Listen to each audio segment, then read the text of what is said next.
сайн байна уу? Та хоёр наадмаар хаашаа аялахаар төлөвлөж гин бодож гин. Яг яриа л явчихсан. Завхан явахаар бодож байгаа.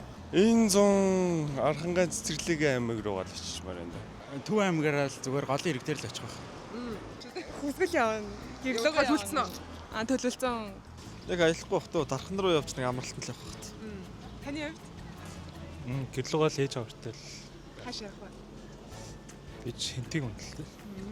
Таны нөө урт замын аялалд чи ер нь дуу хөгжим хань болдгоо эсвэл бас нэг кино контент үзэх нь бас гоё байдаг уу? Дуу шүү дээ ерөөсөө доо. Ямар төрлийн дуу сонсдог? Лимонс амьд төгжим. Ер нь дуул ханиална да. Ямар төрлийн дуу сонсдог вэ? Сүүлийн үед бол 90-ад оны дуунуудыг их сонсож байгаа. Дуул сонсон доо. Ямар төрлийн дуу сонсдог вэ? Жавхлал сонссон шүү дээ. Таны хувьд Энэ хоёулангийн дөө. Замдаа дуу сонсох юм болов. Хөдөө шорон зам дээр. Хөгжим. Хөгжим. Машин дотор. ямар төрлийн хөгжим сонсдог вэ? Өстө хойлол сонс шүү дээ. Та ингээд 25 ГБ дататай заяа. Тэнгүүтээ тэрнээс л дататай MyMobi-гээ багц авах юм бол сонсъё гэдэг аппликейшн байгаа хөгжмийн.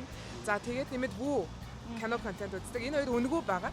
Тэгээд сонсъё аппликейшн нөгөө хол замд явж байхад дууга татаж аваад нийтгүйд сонсч болтыг. Тэгээд Woo-гээр та хүссэн киногоос үзэж бол. За тэгээд сонирхоод үзээрэй гэдэг. Окей. За баярлалаа. Баярлалаа.